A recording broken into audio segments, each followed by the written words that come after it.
Okay, so one last lesson for this module. And this deals with what are called internal forces. So external forces are forces that are outside of the Earth atmosphere system, whereas internal forces are forces that occur within the Earth atmosphere system. And there are three main categories that we're going to talk about here. Changes in atmospheric composition due to things like changes in rates of photosynthesis. The big one we're going to talk about, volcanoes. The second thing, changes in land-ocean distribution, what the surface does with heat. And then the last thing, changes in glaciers and how that changes Earth's albedo, because that too is a natural internal force that affect Earth's climate. So first, let's talk about changes in atmospheric composition. So what is in our atmosphere plays a huge role. It's a very important component with how our atmosphere deals with incoming solar radiation. An example, if we have more clouds, these would reflect more sunlight, keeping days cooler, but they also would absorb more infrared radiation, keeping nights warmer. These are called the albedo and greenhouse effects of clouds. We've talked about that before. And then obviously there's the difference between high clouds and low clouds and the impacts that they have. Um, well, some key players in atmospheric composition include greenhouse gases, which we'll talk about in our next lesson, or which we'll talk about in our next module, and then aerosols. Aerosols emitted from smoke and volcanic eruptions, which we'll talk about right now. So, aerosols. When you think of an aerosol, you probably think of this, right? You probably think of aerosol cans. Well, aerosol cans use aerosols. But what actually is an aerosol? An aerosol is a microscopic solid particle of stuff. It could be made up of ice crystals, it could be made up of bacteria, it could be made up of soot, black carbon, and actually liquid particles as well can behave as aerosols too. And these are things that can cool the earth by preventing sunlight from reaching the surface. Aerosols can be emitted from all kinds of things, such as wildfires. Wildfires are a big emitter of aerosols. Factories and human caused aerosol emissions from smokestacks, cars, and so on. And volcanic eruptions can also emit aerosols. And in fact, volcanic eruptions are one of the biggest emitters of aerosols, one of the biggest natural emitters of aerosols. And in fact, the aerosol of volcanoes is far significant than the carbon dioxide emitted by volcanoes. And the reason why is because one of the gases that is emitted by volcanoes is what's called sulfur dioxide. Another gas that is emitted by volcanic eruptions is water vapor.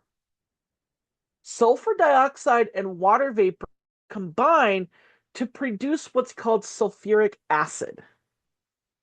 Sulfuric acid crystals and droplets are very, very, very, very reflective. Very reflective. They have an albedo as high as, if I recall off the top of my head, 0.97. 97%. That means that 97% of the sunlight that hits them is off of them. So that's a really, really high percentage. It's a really high percentage.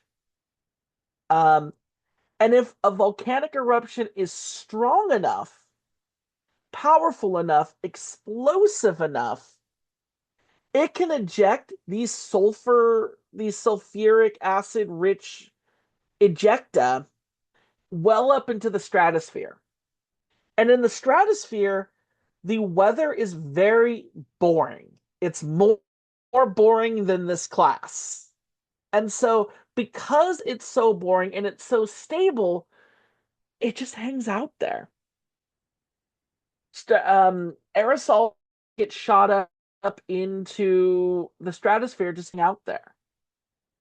And so, what you have is you have this injection of sulfuric acid into the stratosphere, which can then reflect sunlight, causing the Earth to cool. Um, and these particles can take years if they get trapped in the stratosphere. They could take years to fall back down to the surface of the Earth. Um, so that is one example of volcanic eruptions. And other changes include things like changes in rates of photosynthesis. We're not going to talk a whole lot about that. Let's actually talk about an example of a volcanic eruption and how it actually changed Earth's climate in recent world history. 1991, Mount Pinatubo in the Philippines erupted. This was the largest eruption of the 20th century.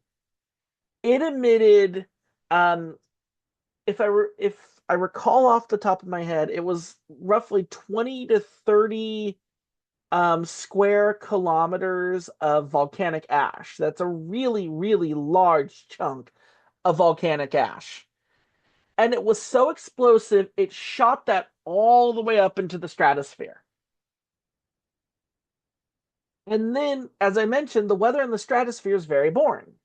And so all the stuff that gets shot up into the stratosphere just kind of hangs out and it spreads out and it covers the whole globe. And what we actually saw was that over the next year, from 1991 to 1992, global average temperatures dropped. Global average temperatures dropped by over half a degree Celsius.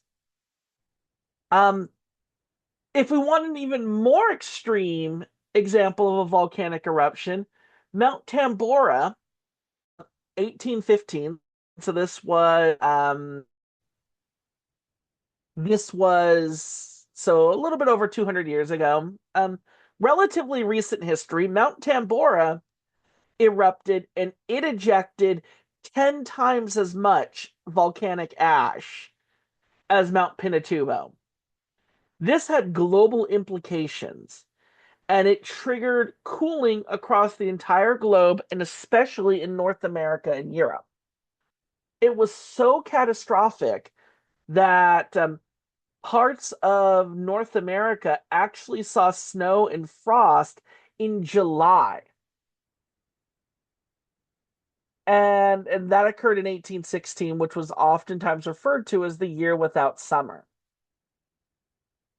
We can actually find evidence of ancient volcanic eruptions, especially supervolcanic eruptions, in ice cores, because that ash makes its way all around the world and then settles down onto ice sheets, and then that gets covered by new ice over the next few years, and so on.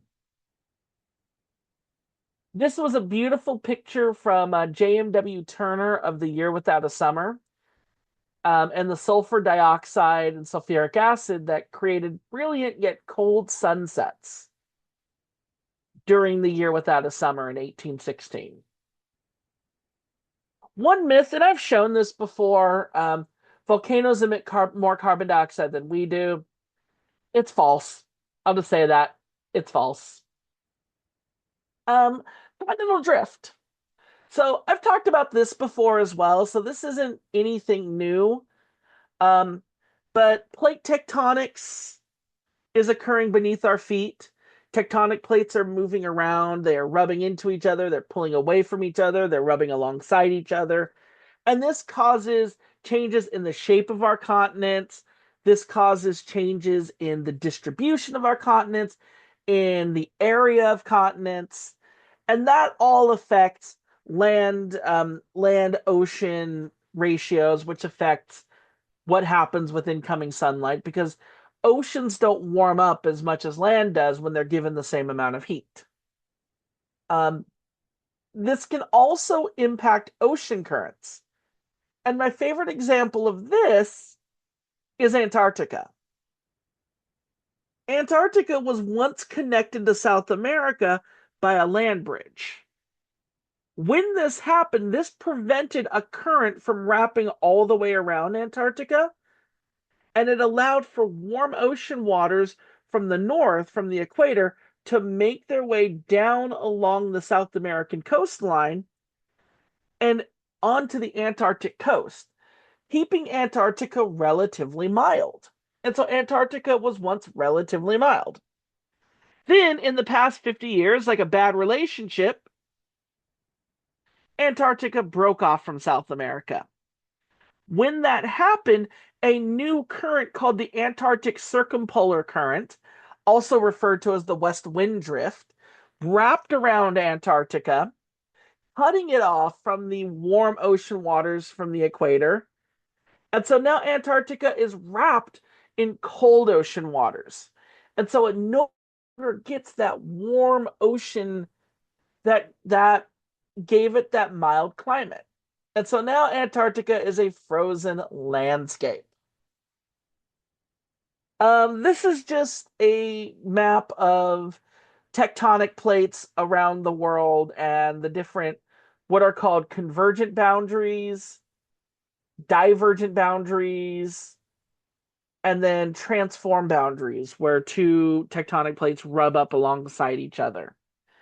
Um, in case you're wondering, the San Andreas Fault is one of the most famous transform boundaries. And contrary to popular belief, California is not going to fall into the ocean.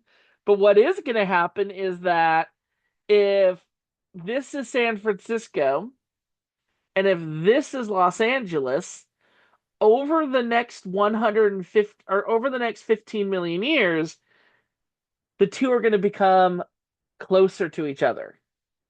And in fact, within 15 million years, Dodgers versus Giants is going to become a crosstown rivalry. For those of you who are baseball fans, I'm personally an Angels girl, but go Angels. So this is just that Antarctic, what happened to Antarctica. Okay, last thing I'm going to talk about, glaciers. So glaciers are composed of fallen snow that is compressed into large, thickened masses of ice over years. And so glaciers form from snowfall. Contrary to popular belief, the snowfall that forms glaciers does not happen in the wintertime. It actually happens in the summertime. And you get glacier growth when yearly snowfall is greater than snowmelt. When yearly snowfall is greater than snowmelt, that causes glaciers to grow. Well, when we have warmer summers actually lead to more glacier growth. Warmer summers actually lead to more glacier growth. And then glacier decay occurs when yearly snowfall is less than snowmelt. This actually occurs when we have cold winters and hot summers. Sorry, scratch something I said earlier. So glacier growth occurs when you don't get very cold winters because you get more precipitation when it's not as cold, and then you don't get as much melting in the summer. This is one example of a glacier. This is the Perito Moreno Glacier in Argentina. So when the Northern Hemisphere insolation, so this is what happens when you get glacial advance. So when you get warmer winters and colder summers, you get glacial advance. Warmer winters and colder summers. The reason why is because warmer weather represents wetter weather and wetter storms. And so when winters don't get very cold, that allows for more stormy weather. And when summers don't get very warm, that reduces melting. So warmer winters, stormier winters. Colder summers, colder summers, less melting. There we go. Got it right this time. Warmer, yeah, warmer winters, stormier weather, more snow. Colder summers, less melting. So what actually happens here is when seasons are less intense, and this happens when Earth's axial tilt is not as strong, not as great as it is. When that happens, we get more glacial advance. When Earth's axis is more tilted, we get more extreme seasons. That leads to colder winters, which leads to less snowfall, and warmer summers, which leads to more melt. And so we don't get glacial advance. We don't get glacial advance. How does this impact Earth's temperature? Well, that goes back to good old albedo. Glaciers have a high albedo. How does albedo influence Earth's temperature? Well, higher albedos, more sunlight reflected, more sunlight reflected, cooler temperatures. So just a summary of natural forces. Changes in solar radiation occur over an 11-year cycle. Changes in planetary motion occur via eccentricity, obliquity, and precession. Changes in solar radiation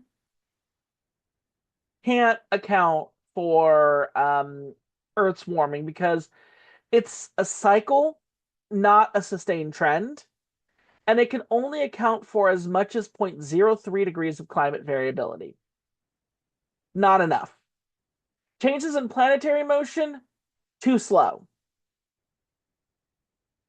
In the atmosphere due to catastrophic astronomical disasters, too short-lived. None of them could be responsible for a sustained trend.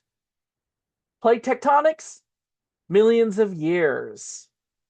About the rate that your fingernails grow. And volcanic eruptions, they are short-lived as well.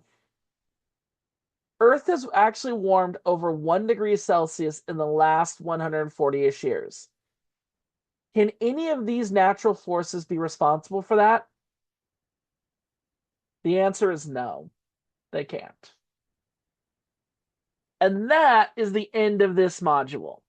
So the next module, we're going to go more into detail in human-caused climate change. We're going to talk a little bit more about the things in addition to greenhouse gas emissions that humans have caused. So I will see you in the next module. Bye.